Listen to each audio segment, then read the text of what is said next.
Esquizofrenóias no ar, e essa semana eu recebo uma das primeiras pessoas do meio digital que me abordou e falando que era fã do programa online. Tati, você falou comigo no Twitter. Foi, porque foi bem quando eu tinha descoberto o meu diagnóstico de bipolaridade. Eu ainda não tinha descoberto que eu também sou borderline, mas eu tinha acabado de descobrir sobre bipolaridade e eu ouvi um episódio seu sobre bipolaridade que me ajudou demais. Então eu precisava mandar uma mensagem e depois eu descobri que a gente ia fazer Creators Boost juntas, aí eu fiquei mais animada ainda. Pra quem não conhece, essa é Tati Fernandes, Tatiana, né? Não, Tatiane. Tatiana. Você se incomoda se erram? Não, eu só falo Tatiana. Então, a Tatiana, ela é do Tá Entendida, um dos canais LGBTQ mais populares, ela com a Yasmin. Elas fazem um trabalho... eu gosto do jeito que vocês se apresentam, né? Que tem, tipo, uma musicalidade. Porque nós somos sapatão, não sei o quê, né? Eu gosto muito, sou muito fã. E obrigada por ter entrado, topado participar do Esquizofrenóias. E a gente que se aproximou, né, lá no YouPix. E agora eu já fiz até uma live no Tá Entendida, adorei. Achei tão... E já tô me convidando para outras lives. Obrigada. Você falou que... Você tem a mesma idade que eu, acho. 34. Você, há um tempo, foi diagnosticada com bipolaridade. Eu quero só fazer um adendo que no episódio... que eu gravo sobre bipolaridade, eu também não sabia que também fazia parte do espectro. Depois eu tive algumas crises de mania e o meu psiquiatra começou a cogitar a possibilidade de transtorno bipolar. Só que tem uma coisa curiosa, eu queria saber se aconteceu com você também. Há 10 anos eu já tomo estabilizador de humor. Fora o antidepressivo. E então, de alguma forma, eu já estava tratando isso. Você já tratava com estabilizador de humor ou foi uma coisa totalmente nova? Era só antidepressivo na sua vida? Na verdade, né, era praticamente nenhum nem outro. O primeiro episódio que eu lembro de depressão, eu tinha uns 12 anos de idade. E na época era meio que um tabu, e fazer terapia, e meu pai não queria e tudo mais. Então, eu meio que fui tratada pela terapeuta do colégio, porque eu ficava no colégio, só queria ficar na biblioteca, e eu sempre fui muito das populares, assim. Então, a minha mudança de comportamento foi muito brusca. E aí essa psicóloga, ela me deu muita ajuda nesse momento. E depois eu comecei a perceber que eu tive fases depressivas na minha vida. E nunca tinha ido a um psiquiatra. Comecei a fazer terapia, e terapia direto com a mesma terapeuta durante 8 anos. Ela nunca desconfiou. Eu sempre desconfiei que tinha alguma coisa esquisita comigo. Nem depressão, assim. Ela nunca me encaminhou para um psiquiatra nem para eu tratar a depressão. E eu sempre falava para ela, cara, eu acho que tem uma coisa esquisita, eu acho que eu sou depressiva. E ela falava que não, ela falava só que a gente tinha, que eu realmente ficava meio que para baixo, que a gente tinha que lidar com as coisas aí, que a minha maneira de enxergar a vida. Só que o que me ajudou muito no processo, e o que foi também que dificultou a demora de descoberta de diagnóstico, é que eu sou uma pessoa muito racional. Então, ao mesmo tempo que eu ia para a fantasia, eu trazia o racional junto. E aí, isso na cabeça da minha terapeuta, talvez, tivesse sido um fator para ela não achar que havia alguma coisa de muito louco aí acontecendo comigo. E nunca me encaminhou. O que eu fazia de vez em quando era, eu estava com, sei lá, insônia, eu pegava o Lexotan da minha mãe e tomava para dormir. E era isso que era o meu tratamento, que hoje eu sei que é o tipo de remédio que eu não posso tomar de jeito nenhum. Você falou que você se via depressiva e tal. Que tipo de comportamento você tinha nessa época que você tinha essa terapeuta? Era choro, isolamento? O que era? Cara, sabe qual foi o que fez eu ir para terapia, de fato, e falar para minha mãe assim, cara, eu preciso de uma terapia? Foi quando eu percebi que eu gostava de ser triste. Eu acho que essa foi a questão, assim. Eu gostava de estar triste. Eu via muita poesia na tristeza. E eu sou artista, né? E Aham. o artista, quando ele está na tristeza, ele é extremamente produtivo. Então, eu fazia altas músicas, eu escrevia poesias, eu desenhava, escrevia textos, eu criava quando eu estava depressiva. Então, quanto mais depressivo fosse o filme, mais eu gostava. Quando o filme era comédia romântica, acabava todo mundo bem, para mim era um lixo. Eu falava, isso aí não é realidade, sabe? Então, eu gostava do processo todo depressivo, eu gostava de ser triste. E foi aí que eu busquei a terapia. E em que momento você viu que não era legal ser triste? Porque na nossa época existiu, sei lá, o emo, onde todo mundo glamorizava isso da tristeza. E em que momento você falou assim, não tá certo, não é natural, não é muito legal gostar de sofrer? Eu acho que foi quando eu comecei a parar de olhar, talvez de uma maneira muito egocentrada, e comecei a olhar um pouco mais em volta e ver as pessoas felizes, assim. Porque eu também nunca tive uma sensação muito de me enquadrar, de pertencimento. Eu sempre fui do grupo das populares, mas eu era a engraçada. Eu era a amiga, eu era a conselheira, eu era a chata. Meu apelido no colégio era Chatiana. Então, assim, era uma coisa que na época a gente passou muito tempo rindo, mas eu passei por violências que eu passei com as minhas amigas, que até hoje eu consigo enxergar como violências, e na época a gente enxergava como sendo só um comportamento engraçado, porque a Tatiana ela não é igual a gente. E o fato de eu não ser Entendi. igual.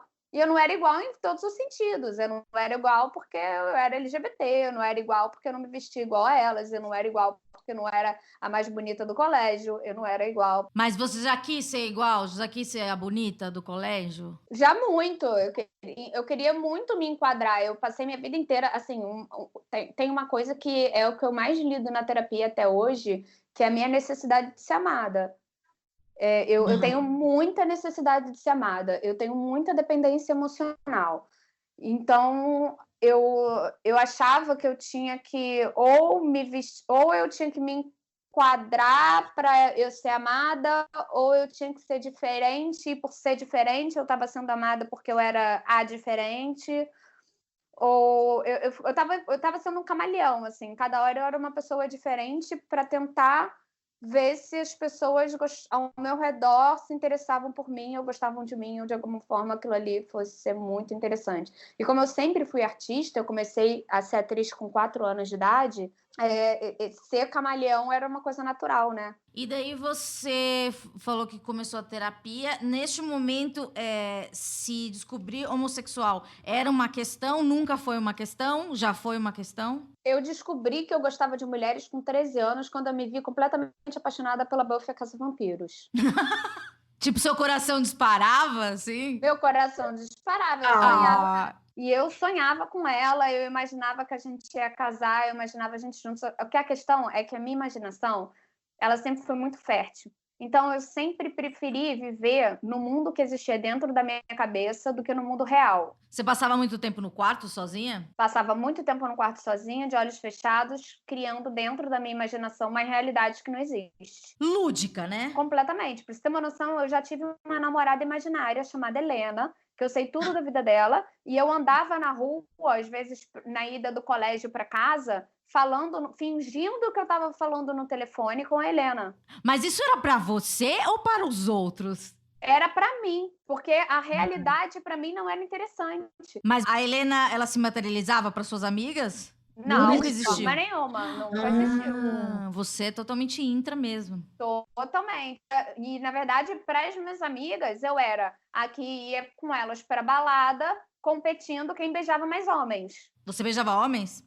Sim, porque até então eu não tinha saído do armário, eu só saí do armário com 17 anos. Tá, mas enquanto isso você namorou a Buffy. Eu namorava a Buffy. Então eu tive desde os 12 até os 17 anos para me entender como uma mulher lésbica. Eu tive o meu processo, meu entendimento.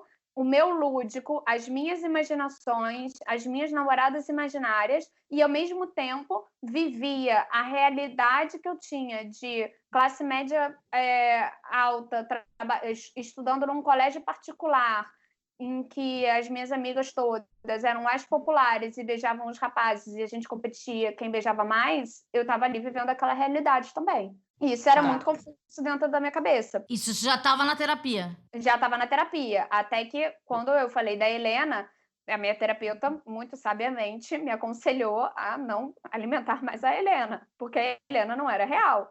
Então, assim, a Helena tem que morrer na sua vida. Você tem uma parada imaginária, tipo assim, ela não tem que existir, ela não é real, a sua realidade é outra. Vamos trabalhar com o real. Então, sempre na minha vida foi essa busca do trabalhar com o que é real, porque na minha cabeça eu crio altas paranoias. Eu crio paranoias de, tipo, tá todo mundo chateado comigo. Tá todo mundo chateado comigo por causa de alguma coisa que eu não sei nem o que é. E, na verdade, as pessoas não estão nem falando de mim. Eu crio paranoias Só que eu nunca surtei, entendeu? Então, foi muito difícil ter um diagnóstico, porque como eu também trazia muito para o racional, eu ficava com essas paranoias dentro da minha cabeça, mas eu não era que pegava o telefone e saía berrando com as pessoas e saía ligando e falando, você tá puto comigo, eu sei que aí você tá. Você não tirava satisfação das coisas que você criava? Não, eu ficava sofrendo sozinha. Sofrendo, mas que tipo de sofrimento? Chorar, isolar, odiar a pessoa? Chorar, isolar, ter crise de ansiedade, ficar trancada dentro do quarto, achar que tá todo mundo realmente muito chateado, ou então sei lá, se eu namorasse, achar que ela vai me abandonar, que vai aparecer alguém. Se minha namorada saísse para uma balada sozinha, por exemplo, eu nunca fui ciumenta do tipo de virar e falar, você não vai sair sem mim, eu nunca fui essa pessoa. Eu sempre falava, vai fundo, vai, se diverte, só me avisa quando você chegar em casa. Mas eu, sozinha, estava completamente surtada, sofrendo, já imaginando 1000 situações, imaginando ela achando o amor da vida dela, que não sou eu. Calma. Daí você estava na terapia, a Helena morreu, teoricamente, ou você continua alimentando ela? Não, a Helena morreu. Eu hoje em dia, já, principalmente depois do tratamento, tudo que é muito... Assim, eu terminei um relacionamento recente. E aí, esse relacionamento recente que eu terminei, eu tive um processo diferente do que os outros. Porque que eu tive com esse também. Que eu fiquei 2 anos com a Rafaela e eu só descobri que eu sou bipolar no final do ano passado. Então, eu passei uma boa parte do meu relacionamento com a Rafaela criando paranoias dentro da minha cabeça. E aí, com certeza absoluta, muitas brigas aconteceram, muitas situações de medo de abandono, porque aí vem muito do borderline, que é o medo do abandono. Eu fico o tempo todo achando que eu vou ser abandonada pela pessoa. E calhou de eu estar num relacionamento que a gente terminou muitas vezes, que ela terminou comigo muitas vezes. Então, de fato, eu era abandonada, entendeu? Aí piorou o meu quadro, que foi quando eu descobri. Daí foi a primeira vez que você foi no psiquiatra, o ano passado? É isso? Foi a primeira vez que eu fui no psiquiatra.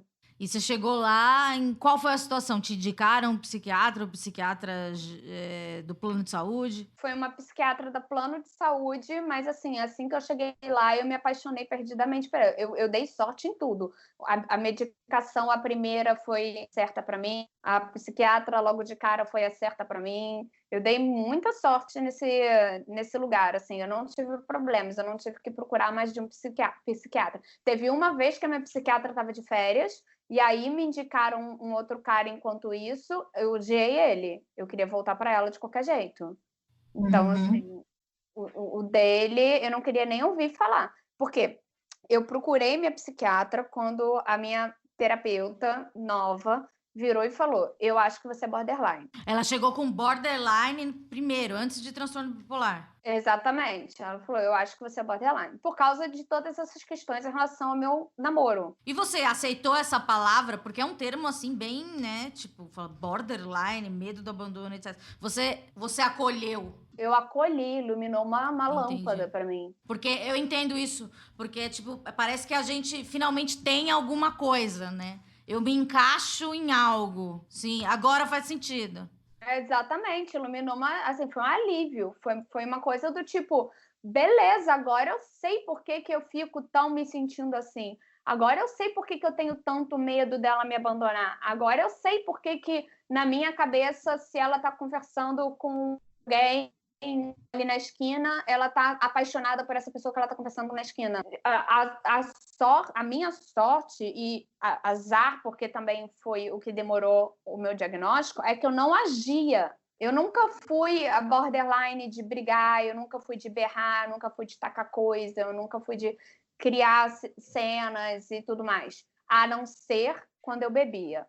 E aí, hoje, eu voltando atrás no meu passado, eu consigo ver situações em que eu bebia e aí eu ia para o pico da mania, da loucura, da loucura total, da inconsequência, de ter feito coisas que as pessoas me contavam no dia seguinte e eu falava, cara, eu não fiz isso, não.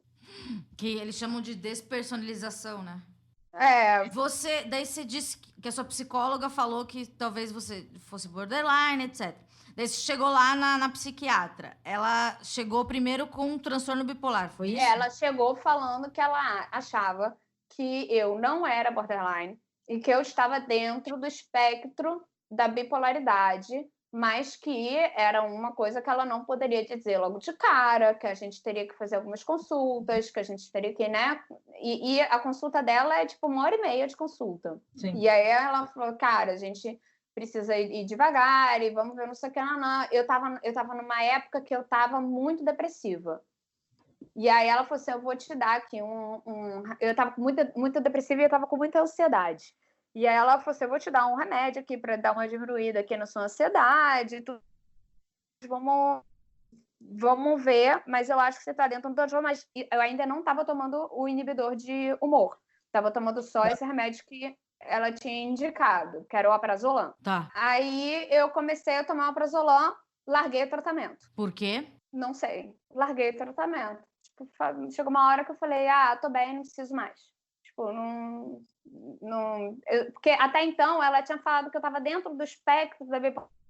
Ela falou com tanto cuidado, ela não chegou e falou assim, você é bipolar, entendeu? Ela falou assim, você está dentro do espectro, você é muito, muito leve, eu acho, você é muito tranquilo. Porque eu realmente nunca tinha tido um surto muito grande, nunca tinha tido nada. Então, tipo, não era as características muito, muito claras de um bipolar. Até porque eu não tinha ataques de mania muito altos e muitas depressões. Por isso que era mais difícil de me diagnosticar, porque eu tenho os dois ao mesmo tempo. Que é sim possível estar maníaco, né? Que é eufórico e depressivo ao mesmo tempo, né? Você consegue explicar essa sensação? Essa sensação é muito louca. Porque você está numa agitação, assim, é como se você tivesse tomado um super estimulante, você fica sem parar de falar, você quer falar o tempo todo, você quer chamar atenção, você que está no meio da galera, você está feliz, você está abraçando todo mundo, você está tudo bem, e ao mesmo tempo você está completamente depressivo. Nada daquilo ali é como se fosse um bando de vazio. No dia seguinte, então, você acorda falando assim, o que eu falei ontem se eu não acredito em nada do que eu disse ontem? É quase isso. É quase como se eu tivesse falado sobre, sei lá, a gente fosse discutir sobre o que eu penso sobre traição. Aí eu fui e dei minha opinião sobre traição e no dia seguinte eu olhei e falei assim, gente, mas eu não é o que eu penso sobre traição. Por que eu falei isso? Você é levada. Você sente que você é levada. Completamente, sou levada. E aí eu sou a divertida da galera. Aí eu sou sou o palhaço da coisa. Fala. Eu sou, tipo, realmente a sensação do rolê. Todo mundo me ama quando eu tô nesse estado. Por isso que é muito difícil ficar em tratamento e tudo mais. Porque quando você tá nesse estado de euforia, todo mundo te ama. A não ser quando eu misturo a bebida e aí eu ultrapasso o limite. Na hora que eu ultrapasso o limite da bebida, que eu vou pro extremo máximo, da galera ter que esconder a chave do meu carro, senão eu vou pegar meu carro e vou dirigir bêbada, de discutir, enfim, fazer coisas de, tipo, não quero ir embora, e todo mundo quer ir embora, e aí eu falo, eu vou ficar aqui sozinha, sabe? Aquele bêbado que dá trabalho. que não é da minha característica. É só quando eu tô nesse estado de euforia. E misturado com a bebida e quando ultrapassa o limite. Se não ultrapassar o limite, eu fico de boa e aí eu sou a bêbada mais legal do universo. O problema é que eu não tenho autocontrole. Mas você sabe já qual é o seu limite? Não. Não sei. Eu não sei pra nada. Inclusive, tipo, ontem, pra você ter uma noção, eu comi 3 miojos. Tipo, é nesse nível. É um nível de compulsão. Se eu tô em algum momento que eu entro num nível de compulsão, eu tomo 1,5 litro de café por dia. Gente, você não faz isso. Como que dorme, meu Deus? Você tem problema com sono? Hoje, nenhum. Que maravilha. Inclusive, sou capaz de dormir 9 horas da noite. Ai, que delícia. Naturalmente? Não, eu tomo os meus remédios, né? E aí tem o remedinho da noite. Entendi. Mas não tenho problema para dormir, o café não me modifica em nada. Você falou que desistiu do tratamento, daí como você voltou? Aí, quando eu comecei a ficar com crises de ansiedade de novo. Mas elas eram muito parecidas com a que você já tinha ao longo da vida ou era algo totalmente inédito? Não, hoje em dia, as crises que eu tenho hoje em dia de ansiedade são coisas que eu nunca tinha tido na minha vida. Fale mais. Essas que eu fui nessa época que eu tinha parado o tratamento, eu tinha crises mais leves de ansiedade. E aí era só crise que eu sabia que eu estava tendo uma crise de ansiedade, aí eu ia lá, fui com a bem entre as pernas, falei, vou voltar ao tratamento. Aí ela, então toma, a prazolam. Voltei ao tratamento da prazolam, larguei o tratamento novamente. Sério? E aí, larguei de novo. Aí continuei lá, tava no meu namoro e tava com essas neuroses, as minhas paranoias. E é sempre assim, é muito impressionante, porque é muito voltado para relacionamento amoroso, assim. Eu consigo segurar muito a onda de estresse dentro do meu trabalho, eu consigo segurar muito a onda de estresse. O que eu tenho dentro do meu trabalho, muitas vezes, que é o que eu tenho que me controlar, são as mudanças de humor. Em não ser grosseira com pessoas que, assim, eu não tenho paciência para, tipo, eu te pedir um negócio e você não me entregou ainda. Eu entendo, eu sou assim. Eu não consigo ser fofa e virar para você e falar, querida, você deixa que me entregue. Não, eu já vou na voadeira. Então, tipo, eu tenho que me controlar muito no meu trabalho, eu tenho que me controlar muito na questão do humor, mas não do estresse nem da ansiedade. Se eu tenho que entregar um trabalho que está com prazo apertadíssimo, eu sou ótima, sou super produtiva, eu trabalho pra caramba, eu sou meio workaholic, por isso eu bebo muito café, então, assim, o meu ambiente, é trabalhar e tomar café, trabalhar e tomar café. Isso de produzir, você é bem produtiva mesmo. Eu vejo que você tem várias frentes nas suas redes e no canal, etc. Vocês são bem organizadas. Em algum momento, ou no canal, ou antes, a sua depressão já te paralisou ou você é aquela depressiva que ainda produz? Porque isso tem uma lenda, né? Que a pessoa com depressão, ela só fica na cama. Eu tenho fases em que eu sou produtiva, que eu já tive no meu passado fases. Desde que eu tenho o canal e que eu realmente... que veio antes, foi com a série, com o Esconderijo, eu tenho uma rotina de trabalho, de criação, que eu me habituei a não ter crises criativas. É como se assim, cara, eu tenho que postar, eu posto filosofia de café no meu Instagram 2 vezes por semana. Tem que ter vídeo lá 2 vezes por semana, eu vou dar meu jeito, eu vou escrever, eu vou fazer.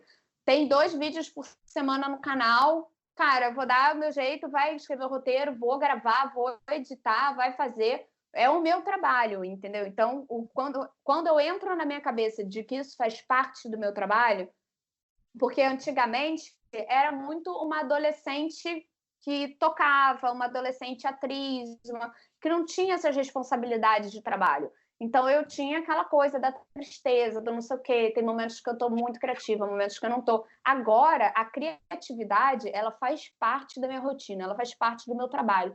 E eu sou muito correta no meu trabalho. Então eu não deixo o meu processo criativo entrar em confusão. Mas, por exemplo, eu já tenho 10 filosofias de café filmados e editados.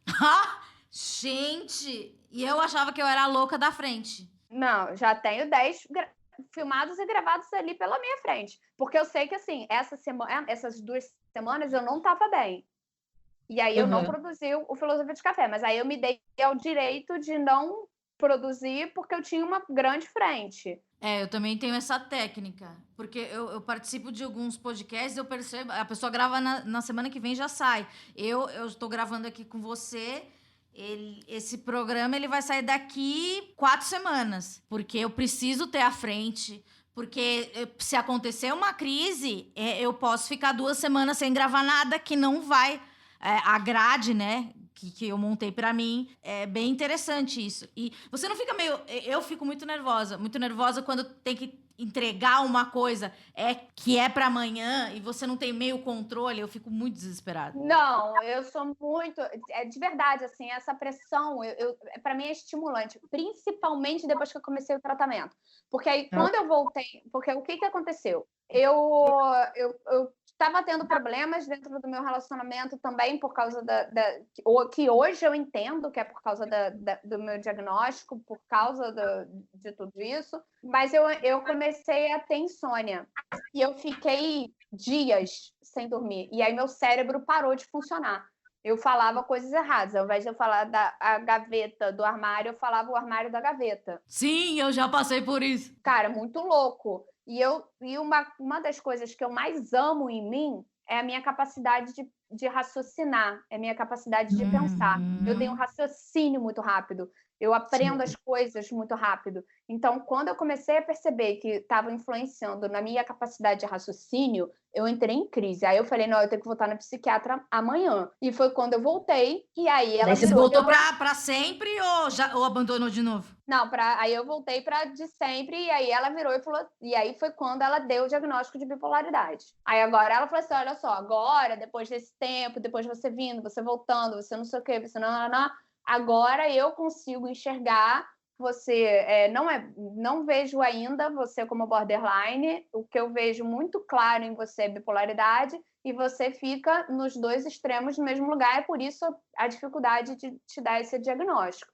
Então, você não podia estar tomando alprazolam, realmente a alprazolam a gente tem que tirar, não pode estar no seu tratamento. Você vai tomar um inibidor de humor, e aí não sei o quê, e aí era não sei quantos remédios para ansiedade por dia, e aí não sei o quê.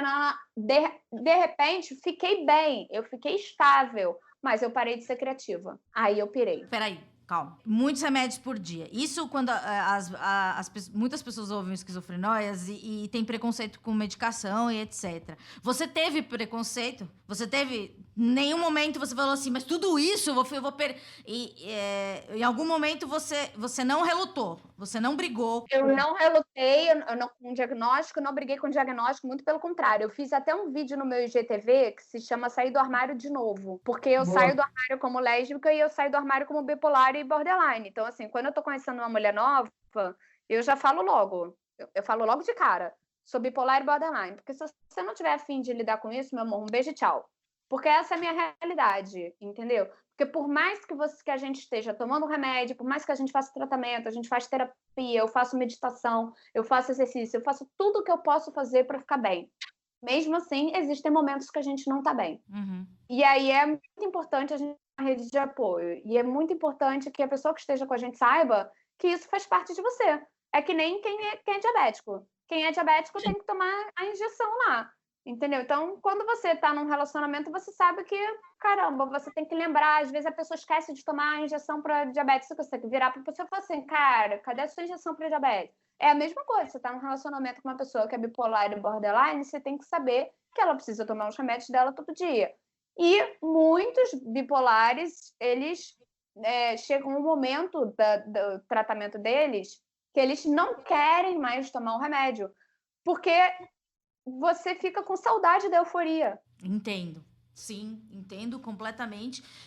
Vamos voltar naquele ponto que você falou que você se sentiu bem, mas acabou a sua criatividade. Um dos maiores medos de qualquer pessoa que trabalha com criatividade. Como é que foi isso? Cara, aí foi crise. Aí foi virar para psiquiatra e falar, cara, não, a gente tem que dar um jeito nisso aí. Na terapia, foi crise na psiquiatra, foi crise de eu virar e falar, não estou conseguindo produzir. Eu, estava escrevendo um livro, parei de escrever,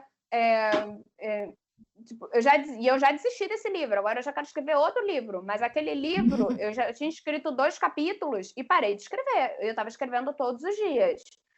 Então, mas ao mesmo tempo, eu tenho a personalidade de ser por isso que é muito bom trabalhar com o que eu trabalho, que é com criação e com criação de conteúdo, é que eu posso mudar meu conteúdo a hora que eu quiser. Porque eu tenho uma hora que cansa as coisas para mim. Eu não consigo fazer a mesma coisa muito tempo.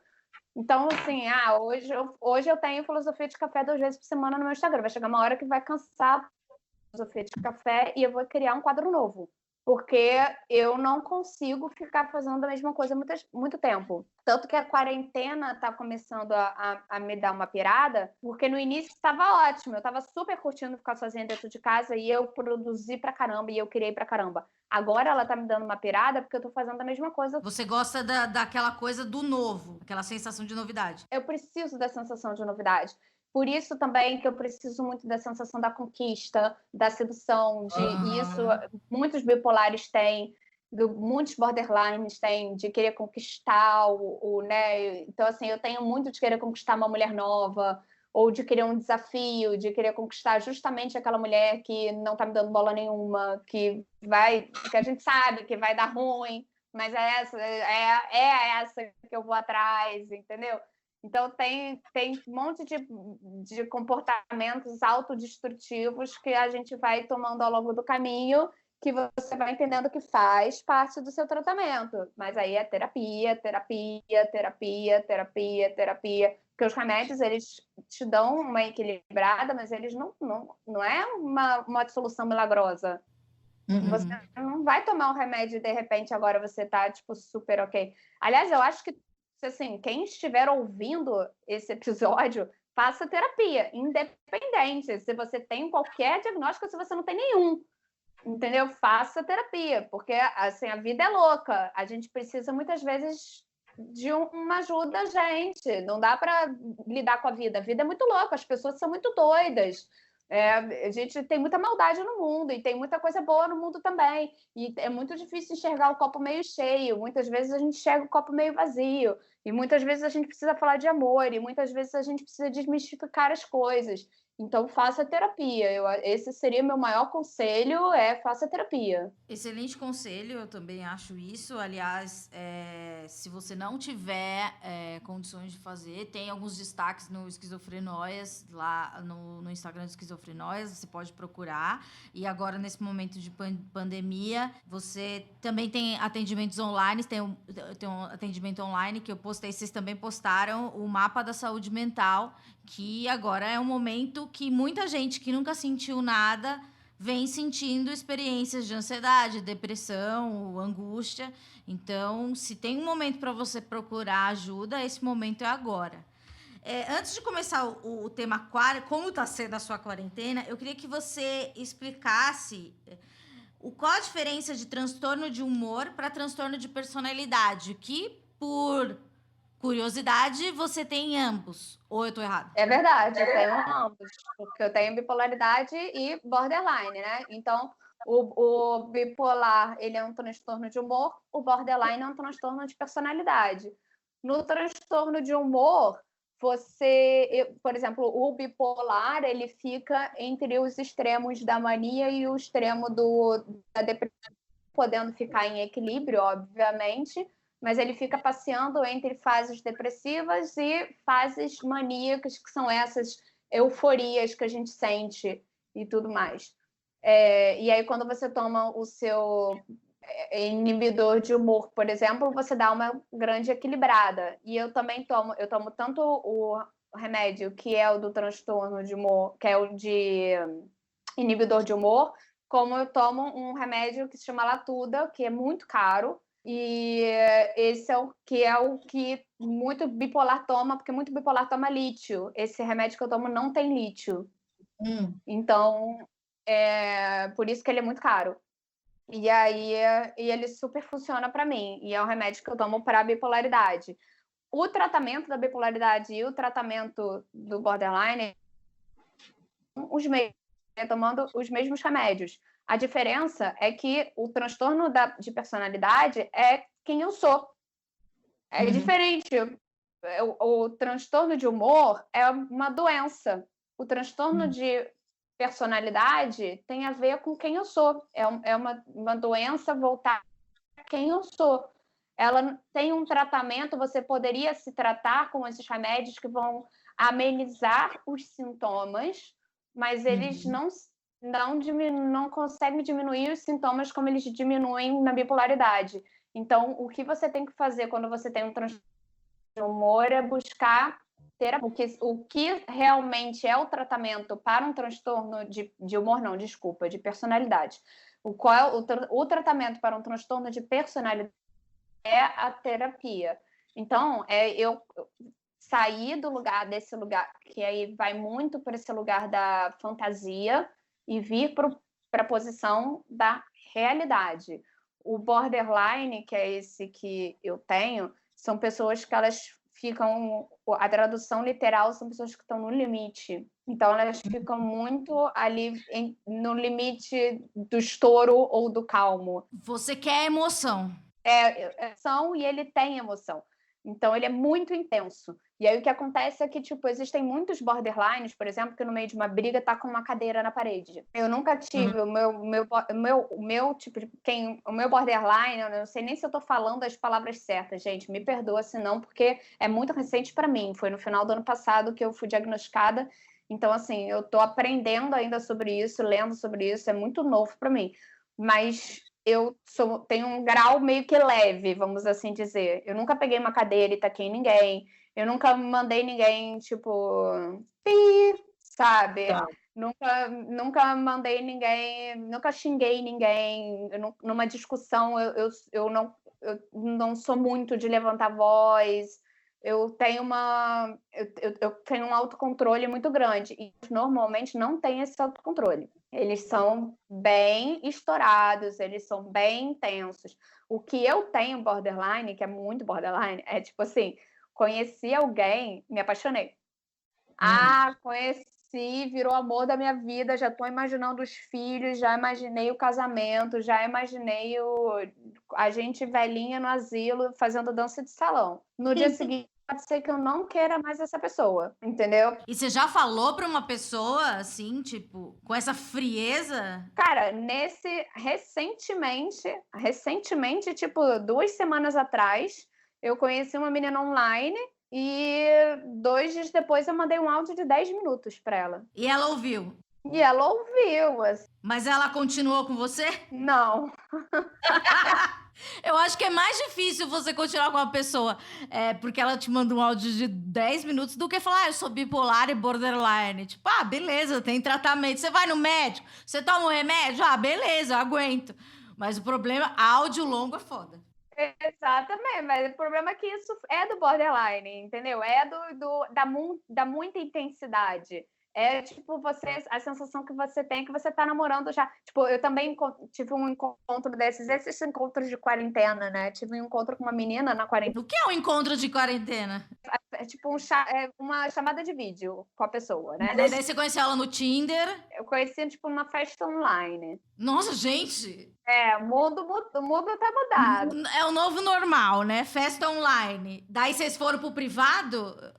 Desculpa, eu não sei como é. Foi uma festa online, tipo, nesses aplicativos que a gente fala com pessoas, só que dá pra botar várias pessoas na tela, sabe? Tá. Gente, mas como você se interessou por um quadradinho? E aí, tipo, me interessei, achei ela bonita, não sei o que, começamos a conversar. Aí a gente começou a conversar no privado. Aí a gente falou assim, bora amanhã fazer, então, um encontro online, vamos. E a gente fez, ela pediu um japa na casa dela, eu pedi um japa na minha casa, a gente ligou a chamada de vídeo e ficou batendo papo enquanto a gente comia um japa. Se isso fosse um encontro normal, que eu for ter com uma pessoa, eu vou ter um encontro de, sei lá, 2 horas, né? Fui, encontrei a pessoa no japa, almocei, a gente se despediu, ficou ou não sei, deu beijo ou não sei, foi cada uma para sua casa, ou então foi a um cinema, uma coisa assim. Cara, eu fiquei conversando com a menina durante 6 horas. Intensas. É intenso, entendeu? Então, assim, eu já gastei com a menina tipo, 3 semanas de conversa no WhatsApp para a gente se conhecer. Eu não tenho a paciência do vamos se conhecer aos poucos, te respondi, passou 2 dias, não respondi, mas aí respondi de novo porque lembrei de você. Não, para mim, se você não me mandou mensagem nesses 2 dias, então significa que você não se importou por mim, porque você não lembrou de mim, porque você não pensou em mim em nenhum momento. E aí a minha cabeça começa a pirar. E aí esse tratamento, essa piração que vem na minha cabeça, é só terapia, não adianta, não tem remédio para isso. Então é por isso que é um transtorno de personalidade. E você racionaliza, mas você já tinha o hábito de racionalizar mesmo sem a terapia, o que eu imagino que tenha te ajudado a sobreviver nesse mundão. Exatamente, por isso que eu nunca surtei nunca tive nenhum surto grave assim na minha vida. Então, o fato de eu racionalizo, eu falo assim, não, mas peraí, tudo bem. De repente ela não me respondeu agora porque ela está trabalhando. Muitas vezes eu não respondo a pessoa na hora. Eu consigo ter esse tipo de raciocínio, mas dentro de mim tem um loop que fica fora da realidade. Aí, o que eu faço às vezes? Ligo para Yasmin. Ela é sua rede de apoio. Ela é minha rede de apoio. Eu falo, tô dando uma surtada. Aconteceu isso com a menina. Tô viajando. Pô, amiga, claro que você tá viajando. Tipo, a garota às vezes não deixa ela. Cara, dá o tempo para ela te responder, dá o tempo para ela sentir saudade de você. Eu não consigo dar tempo para a pessoa sentir saudade de mim. Eu já quero, tipo, entendeu? Eu já quero, ai, não, eu te amo, eu quero voltar a namorar com você. Tipo, às vezes eu nem quero voltar a namorar. Mas naquele momento quis. Mas naquele momento eu queria muito. Tá, mas se a pessoa já namorou com você, ela sabe que você muda de opinião muito fácil. Não sei se sabe, eu acho. Eu não sei o quanto que as pessoas entendem isso, sabe? Eu acho que eu tenho uma frase que eu repito muito, e eu repito muito tanto para mim quanto para os outros. Eu falo assim, cara, é muito difícil ser eu. É muito difícil ser eu. Porque eu nunca sei o quanto as pessoas conseguem compreender as coisas que estão dentro da minha cabeça, porque são coisas muito malucas. Apesar de eu ter o meu lado muito racional, eu tenho um lado muito doido na minha cabeça. Eu tenho uma visão muito doida de mundo, eu tenho uma visão muito doida de pessoas, eu tenho uma visão muito doida de moral, eu tenho uma visão muito doida de comportamento.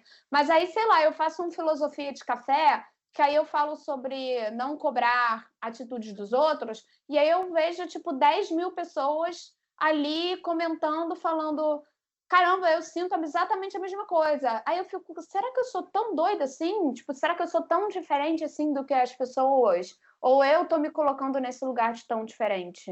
Entendi. Olha, eu tenho você falando disso, eu lembrei de uma paranoia que eu tinha, que era, eu achava que todo o grupo do WhatsApp existia um grupo sem eu, para falar sobre mim. Você também tem essa? Tenho total.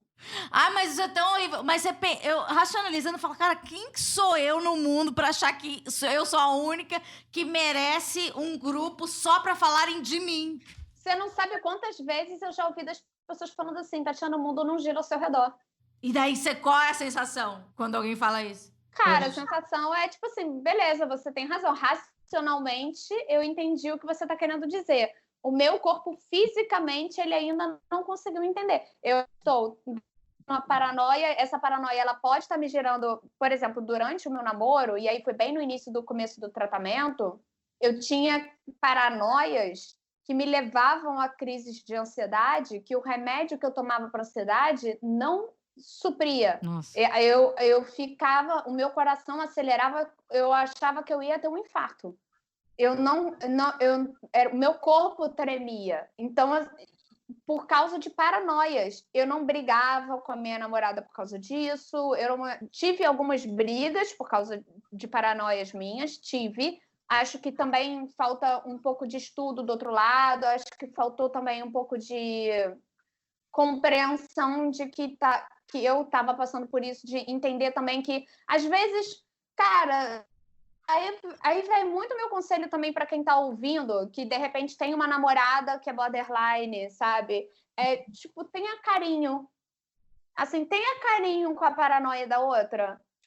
Tipo, se ela tá naquele momento e ela vira para você, ela fala, você estava conversando com a fulana de tal, você tá tendo alguma coisa que eu não tô sabendo? Tenha carinho e vira e fala, não, amor, eu gosto de você. Uhum. Talvez só isso já seja o suficiente para você tirar a pessoa de uma paranoia. Se for uma pessoa racional como eu, era suficiente, entendeu? Para mim, se eu entro numa paranoia dessas com uma namorada minha e ela vira para mim e fala: não, amor, tá tudo bem entre a gente, eu não quero terminar, eu tô feliz do seu lado, eu vou ficar bem. A questão é que eu tinha medo de ser abandonada e eu era abandonada. E daí, quando o abandono se materializa, ele é tão terrível quanto o abandono que você imaginou? Ele é muito terrível. Aí é fundo do poço. Aí é um fundo. Tipo, eu lembro de. Depende, porque assim, eu já tive términos, por eu ser muito prática e ser sagitariana, eu já tive términos que duram 2 semanas. Porque eu fico assim, eu não vou me permitir ficar sofrendo por alguém que não quer estar comigo. Um beijo, tchau, segui minha vida, entendeu? Mas já tiveram 2 pessoas na minha vida, 2 apenas, que essas eu fui pro fundo do poço. O resto, eu segui minha vida. E eu tive 5 namoradas. O resto foi tipo, 2 semaninhas, tá de boa, já tô aqui bem, pronta pra próxima. Mas essas 2 que eu tive realmente uma obsessão, e o que eu tive por elas foi obsessão. Essa é a palavra. Eu fui completamente obcecada por essas 2 mulheres. E aí, quando terminou, eu lembro de um término meu que eu liguei para Yasmin e eu chorava e eu falava assim: eu vou morrer, eu não vou conseguir, não vou aguentar, eu vou morrer aqui agora. Meu coração vai parar de funcionar. Porque a dor que eu tô sentindo é tão grande que o meu corpo não vai ser capaz de suportar isso. Eu desliguei o telefone com a Yasmin, eu parei de chorar e parei de sofrer. Nossa, há uma explicação? Esses meus altos e baixos. Uhum. São os meus extremos. Eu sou extremo. Ela é intensa. É intensa. É intensa nos 2 lugares. Eu desliguei o telefone, chorei meia hora e parei de chorar e falei: acabou. Não tenho mais problema nenhum, não tenho mais sofrimento, não tenho mais. Eu tô bem, eu tô vivendo aqui. Continuei obcecada pela menina, continuei querendo voltar com a menina, voltei com ela, tivemos outras idas e vindas. Virou uma coisa de obsessão mesmo, a ponto de eu até hoje não saber se assim, eu quero voltar ou é uma obsessão minha, de eu achar que eu não tenho, de que eu não vou ter outro amor, de que eu não vou ter outra pessoa, de que essa pessoa é a única pessoa capaz de que já sabe tudo da minha vida, que já passou por tudo. Sabe uma coisa que eu percebi recentemente, desse meu date online? É que esse tempo de resposta que eu ficava esperando dela me responder 2 dias que demoraram para responder, isso me gerou tanta ansiedade que eu virei e falei assim: para que eu quero isso para mim? Boa. Para que eu quero relacionamento? Para que eu quero. Isso está me gerando mal, assim, eu estou focando errado.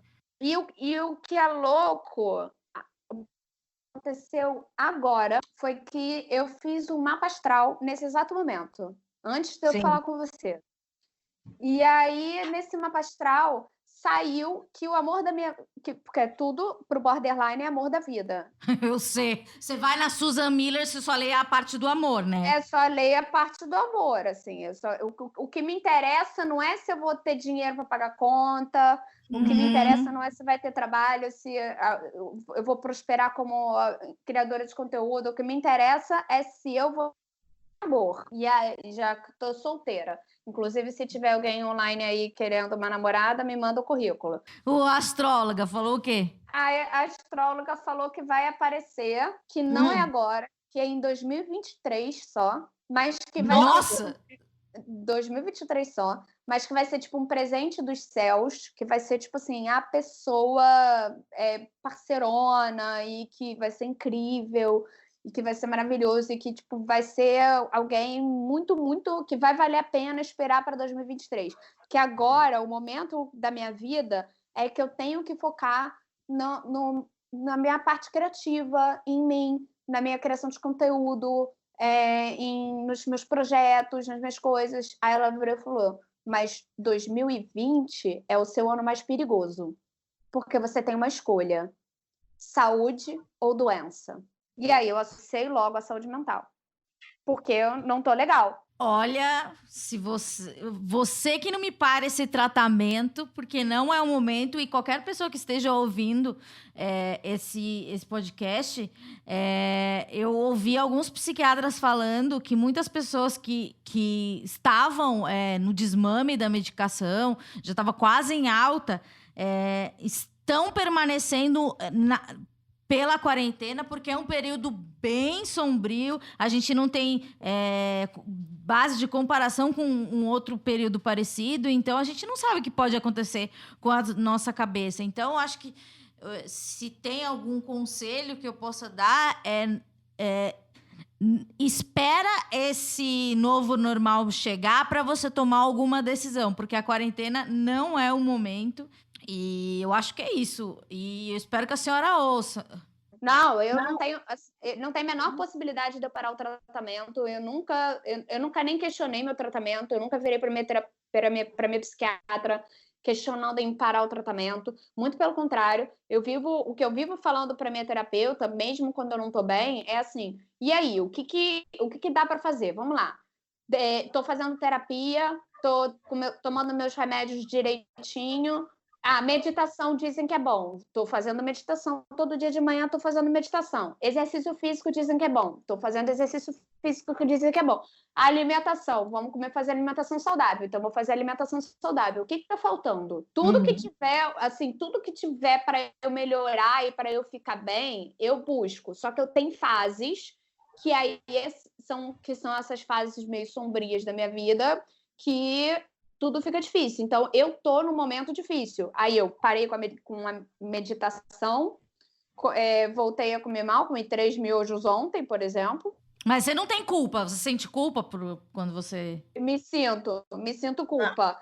Só que eu me sinto culpa, mas eu me sinto, ao mesmo tempo que eu me sinto culpa, eu me sinto assim, cara, vou me dar esse colinho, assim, Sim. sabe? Tipo, Uhum. tá tudo bem, tá tudo bem. Tá tudo bem, não tá bem. Entendeu? Uhum. E aí eu virei, e quando eu fiz esse mapa astral com ela, e ela falou muito sobre isso, sobre ela falou assim, use 2020 para você cuidar de você, da sua saúde mental. Você precisa cuidar do seu emocional.